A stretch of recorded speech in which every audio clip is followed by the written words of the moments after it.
We're standing at the Fox booth here at Sea Auto Europe, and we have Mats, who is the Global Marketing Director? International Marketing Manager. International Marketing Manager, almost correct.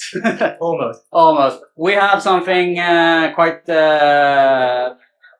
beautiful here with the Fox Podium. Can you tell us a little bit more about it? Absolutely, yeah. This is the Fox Podium, as you'd say. This launched to the market in June. It was kind of the worst kept secret in the sport for a while because we had this sport being seen a little bit at the early events in the EDR calendar at Sea Otter Classic in California as well.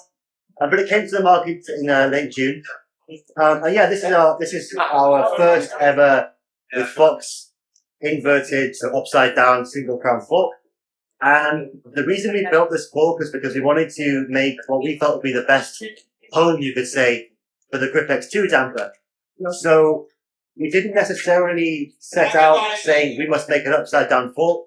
Our intention was let's make the best possible single crown fork for gravity oriented riding. So when you look at the fork, obviously it stands out. It's got some really key features which translate to what we feel is like, you know, unparalleled descending performance. So first thing to note, it's pretty chunky, thick 47mm upper tubes. Stanchions are actually 36mm. You see you have this really thick crown as well, which comes in two thicknesses, both for regular bikes and for EMTB as well. The smaller crown is rated for EMTB use too. And really we built this fork to be the ultimate gravity all-mountain enduro race fork. So the inverted layout's really interesting. It allows us to achieve certain things that we couldn't really achieve with a normal right side up single crown fork. So first one is the pushing overlap. So if you imagine inside the fork, this has 30% more pushing overlap than a 38 does. So you can imagine there the stiffness fore and aft is much more stiff. Actually, the fore and aft stiffness is about equivalent to that of a 40, so really stiff. But we went for blended stiffness. So if you had that kind of rigidity in all planes, it would be a very stiff single crown fork. So the blended stiffness, torsionally, it's more equivalent to a 36. It makes it a more comfortable fork to ride.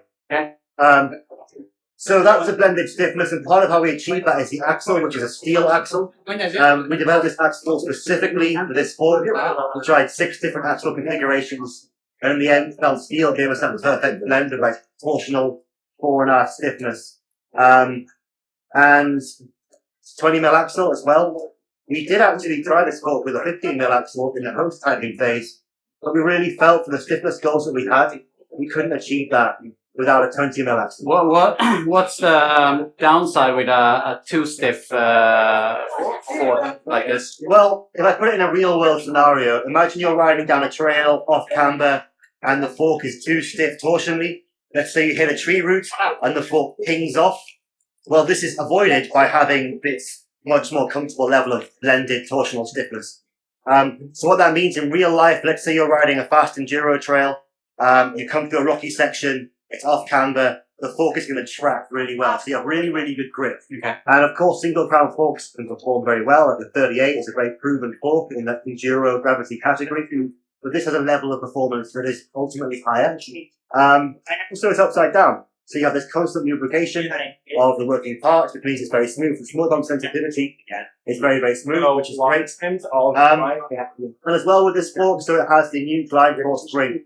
So with that, the spring inside the body can cant back and forward, which means that also you avoid that stiction things. You know, when you compress a foot really hard and you feel the air spring stick, with the glide core air system that we have, the spring system that we have, it won't stick. So it's really fluid. So there'll be no stiction, as we call it, in the working process of the fork. So it's a great fork, and this year we've seen, you know, really positive adoption in the market. The EDR overall was wrapped up early by Slavomir Lukasic from Yeti Box Factory team on this fork. And yeah, we really believe in it. You know, our belief is like, again, we didn't set out wanting to make a USD fork. We set out to make the best possible single crown descending oriented fork that we can. We believe that this layout is the best way to achieve that. What's the downside with upside down fork compared to the regular ones? That's a good question.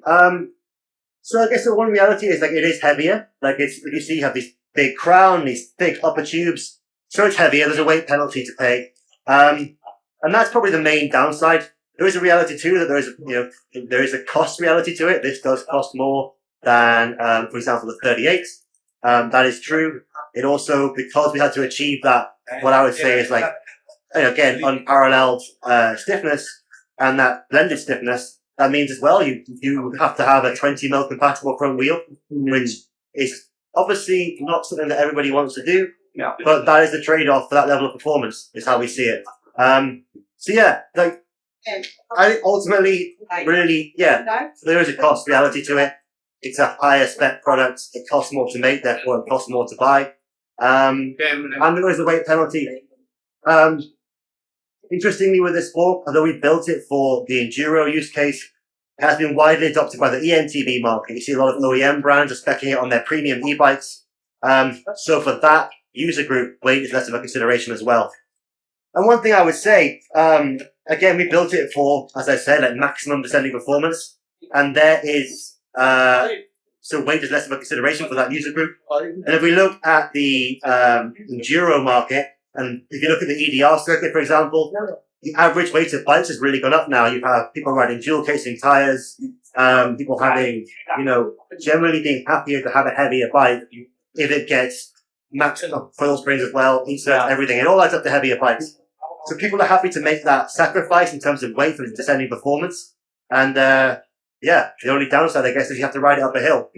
I personally ride it on my own Enduro bike, which has no motor. I am willing to accept the weight penalty to have the descending performance that it gets. And so far in the market, we've seen that people are willing to make that trade-off if there's a tangible benefit from a performance perspective. How much travel does this have? So this fork comes in 170 and 160. We believe that is like the typical range most people are riding in. There is, of course, a market for 180 forks. If you look at the Enduro circuit, most people are not riding above a 174. If you look at premium e-bikes or muscle bikes too in the market now, 180 forks still absolutely exist, and the 38, which has been a staple of our line for a long time, is a closed fork. That comes in 180. For this fork, we kept it in that range, which we feel is most consistent with the market needs and with racing needs. Like, obviously at Fox, we don't just build stuff for racing, but the reality is that racing is absolutely core to who we are as a company. Athlete performance is a really big part of how we design our products. And on the Enduro circuit, people are rarely riding above 170, so we felt it was sensible to keep it to 160, 170. A totally different question that you might or might not be able to reply. What is like the major difference between a pro setup and a consumer setup to a fork? Well, I think the beauty of this sport is that you can go and buy the exact same bike that the pros are riding. If you can ride it as hard, that's a different conversation. And everyone's different. But if you look at the setups that most professional athletes, let's say in Enduro in this case, are riding, they generally go for a pretty firm setup. And that's not for everyone. This week I was at the World Cup in Lanserar before coming here. If you see the setups that professional downhill racers or enduro racers are choosing on their bikes, for the average person like me, it would feel pretty harsh and it would make my wrists feel sore. But for them, they're willing to have that harshness for extra speed, and for the performance they want. So it's different. The beauty of a sport like this is that you have got a really wide range of setup. So you can ride it super plush, you can ride it much more firm, and, with the tuning options available on the Grip X2 damper, you can ride this on a really quite a wide range of setups across high speed compression, low speed compression, high speed and low speed rebound, and it's still going to feel good. Even a comparatively firm setup will feel plush. And that's again something you can achieve with this upside down layout of the fork. You were saying a little bit about the downside is weight. If we want to add even more complexity to a system and add more weight, but maybe adding some intelligence, like a Neo system.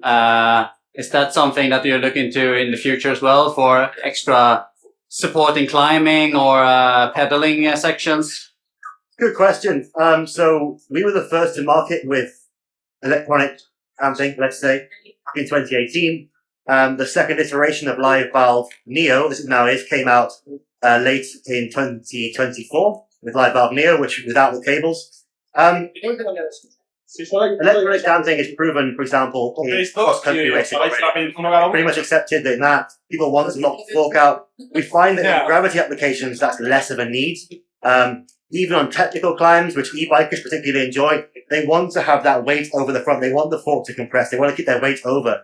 So we think in more gravity applications, really having a lockout on the fork is less of a need. You will, of course, see some athletes on like World Cup circuit level, both in downhill and enduro, wanting that option. But for the vast majority of riders, they don't really want to lock their fork out unless we're talking cross country, which we aren't in this case. Live Valve Neo is, as I said, we were the first to market with that technology. We really believe in it. It's something we're going to keep investing in developing and iterating.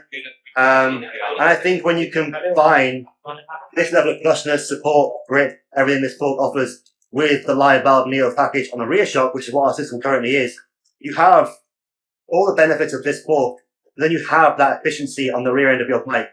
When you look at Live Valve Neo, I sometimes say it's like having two bikes in one shot. Let's say you have a big enduro bike. You want it to be efficient when pedaling, both for climbing, but also on physical trails, pedaling through traverses when you don't want that plushness, you want that support and efficiency for pedaling. But then when the shock opens, when you're in high braking scenarios, having impact, riding down the hill, descending, then it's opening and performing the way you want the shock to perform in those gravity situations. So I personally ride a Live Valve Neo DHX on my enduro bike with this on the front, and with that I feel I have a really good combination. And if you look at, again, riders much better than me on the world stage, again, Slavomir Lukasic for Yeti Fox, he's riding this with Live Valve Neo. So he has that efficiency of his bike, with all the benefits of what we believe is a category-leading single crown suspension fork up front. Thank you so much. Pleasure. Thanks for your time.